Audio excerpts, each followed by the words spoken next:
If you have not already subscribed to this channel, that is Biblical Research and Innovation Network for Africa, BRINFA, then I do encourage you to subscribe and share the link, because we have so many videos on academic research and publishing for you. If you're really interested in education and academic work, then this is the channel for you. In this video, I'm going to talk about the motivation for the study section of the research proposal.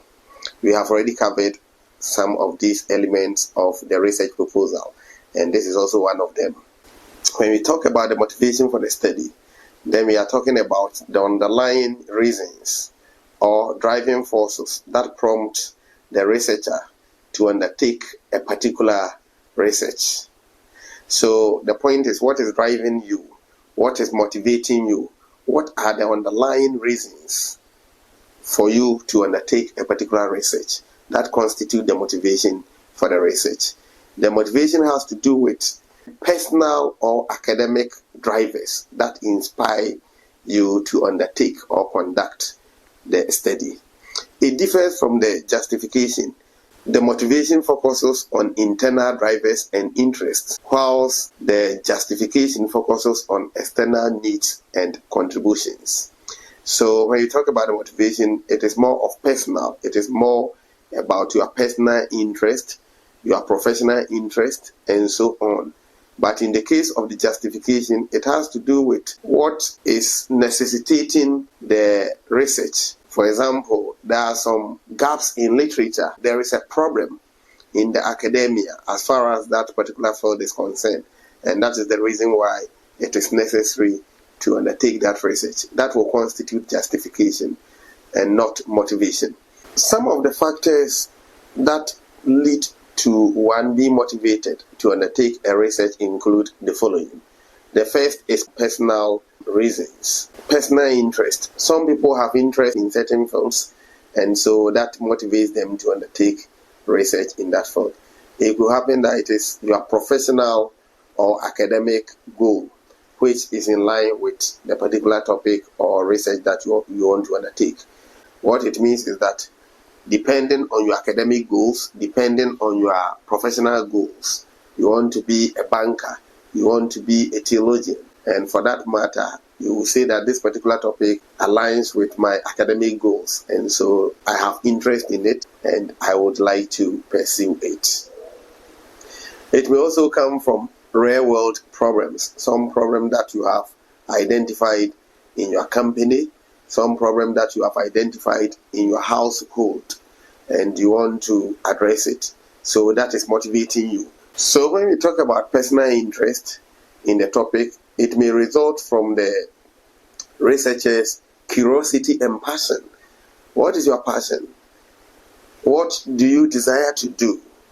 And if it aligns with a particular topic, then definitely it may motivate you to research into that topic.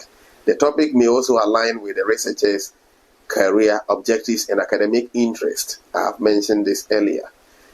This means a researcher may choose a topic because that topic contributes to their advancement and expertise in their field of study.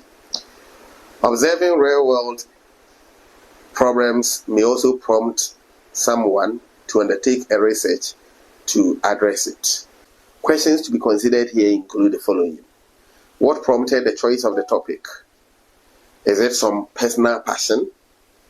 Or it is because the topic aligns with your career or your academic goals? Or is it a real world problem that you have seen you want to address that led to the choice of the topic? It needs to be answered there. What motivates you to undertake the project?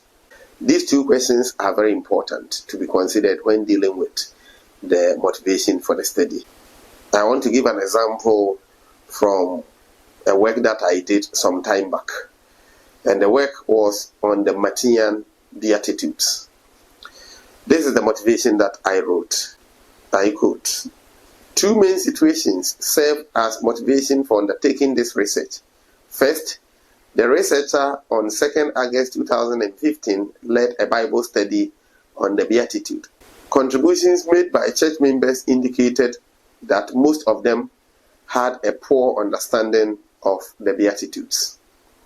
For example, someone interpreted hunger and thirst for righteousness, that is Matthew chapter 5 verse 6, as physical thirst and hunger for water and food respectively.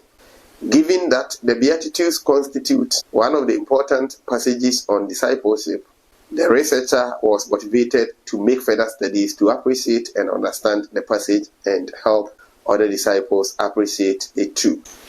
In addition, the 2017 Connectional Team of the Methodist Church Ghana, that is, Go and Make Disciples of All Nations, Rekindling the Methodist Evangelical Heritage for Church Growth, serves as a motivation for the researcher to undertake this study as part of his contribution to the church in realizing the set goal, unquote. Now let me comment on this example. In this example, the writer outlines two situations that prompted him to undertake the research.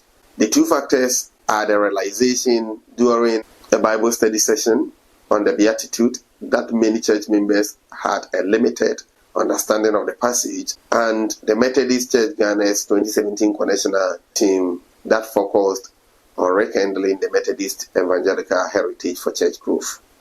So you see that one of them is a situation that the researcher encountered that prompted him to undertake the research. Then the other one is his desire to contribute to the realization of the goal set in relation to the 2017 Connectional Team of the Methodist Church Ghana. So that is how we go about the motivation of the study session. I believe that this video has educated you, and you continue to watch more educative videos from this channel. May God richly bless you.